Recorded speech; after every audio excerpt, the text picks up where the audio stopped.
এই যে বাড়িতে কেউ আছেন, থাকলে আওয়াজ দেন। আপনি কে? কারে চান? আগে দরজা খুলেন, দরজা খুলে দেখেন আমি কিডা, তারপরে আমি আপনারে করছি আমি কারে চাই। দরজা খোলাই আছে, ভেজিয়ে রাখা। আপনি ভিতরে আসেন।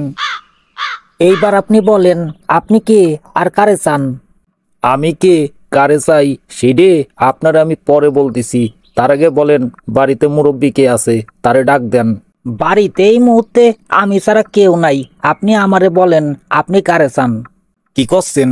আপনার বাড়িতে আপনি ছাড়া আর কেউ নাই? বাহ, যা ধারণা করছিলাম তাই। আমি অনেকক্ষণ ধরে আপনার বাড়ির প্রতি নজর রাখতেছিলাম যে বাড়িতে মনে হয় একজন ব্যক্তি ছাড়া আর কেউ নাই। আমার ধারণাই সত্যি হলো।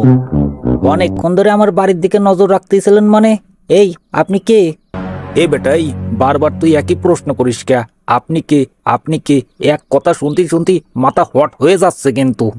মানে এই আপনি আমার সাথে তুই তো করে করতেছেন কেন? তুই তুকারি করতেছি তাতে কি হইছে? এই শালা চুপ থাক, আমি যা কই তাই শোন, যা আছে বাইর করে দে। মানে মানে কি? আপনি কি ডাকাত? হয় আমি ডাকাত। তা তোর কি মনে হচ্ছে আমি কি চকবাজার মসজিদের ইমাম সাহেব নাকি? এই দেরি করিস না, যা আছে বের করে দে জলদি।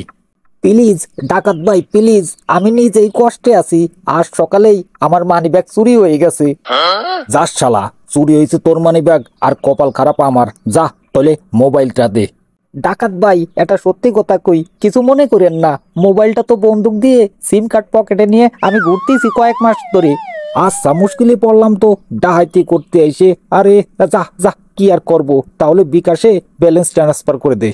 শোনেন ডাকাত ভাই, আমি কিন্তু মিথ্যে কথা কই নে, আমি সত্যি কথা কই। আর একটা সত্যি কথা শোনেন, আমার সিম কার্ডে বিকাশ আছে কিন্তু বিকাশের ভিতরে কোনো ব্যালেন্স নাই, শূন্য।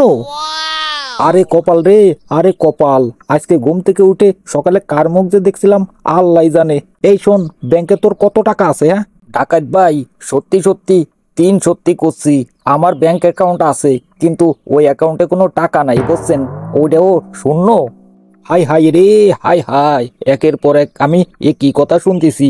এই দেশে তো ডাকাতিরও অবস্থা খারাপ দেখতেছি। ডাকাত ভাই একটা দুঃখের কথা শোনেন, আমিও তো প্রতিদিন জীবন যুদ্ধে ডাকাতির শিকার। মানে তুই কি তত্ত্ব কথা করছিস? আমি কিন্তু তত্ত্ব কথা বুঝি নে, তুই আমার বুঝোয়ে বল। আমার স্যালারি আসার আগেই বাসা ভাড়া, গ্যাস বিল, ইলেকট্রিসিটি বিল, লোনের কিস্তি সব টাকা ডাকাতের মতো নিয়ে যায়। আচ্ছা তুই আমারে বুঝোয়ে বলতো, এত কিছুর পরেও তুই কি করে বেঁচে আছিস? আমি বাইসে আছি ফ্রি ওয়াইফাই খুঁজে, বন্ধুদের কাছ থেকে চা খেয়ে আর দোকানে বাকি তুলি। ইসরে, এখন তো আমি দেখতেছি আমি একা খালি ডাকাত না, তুইও ডাকাত, তুই বড় ডাকাত। আমি ডাকাত হলেও আপনার আর আমার মাঝে পার্থক্য আছে। আমি প্রফেশনাল বেঁচে থাকা ডাকাত। তার মানে বোঝা গেল আমারে দেওয়ার মতো তোর কাছে কোনো কিছু আর অবশিষ্ট নাই। আমি কি ঠিক বললাম? আপনি ডাকাত ভাই ঠিক বলেছেন, আপনি রাইট বলেছেন, উত্তম বলেছেন, সত্যি বলেছেন, 100 সত্যি বলেছেন। যেহেতু তোর কাছে আমার দেওয়ার মতো কিছু নাই, তাহলে চল চায়ের দোকানে চল, আমারে খালি এক কাপ চা খাওয়াবি, আমি চা খেয়ে চলে যাব। লজ্জা দিয়েন না ডাকাত ভাই, লজ্জা দিয়েন না। আপনারা নিয়ে চায়ের দোকানে যাব আমি কোন মুখে? ওই চাওয়ালা দোকানদারি তো আমার কাছে আগের টাকা পাবে, সেই টাকাই তো দিতে পারতেছি না। এখন দোকানে গেলে চাটা নিয়ে দাবড় দেবে। কি কি বললি?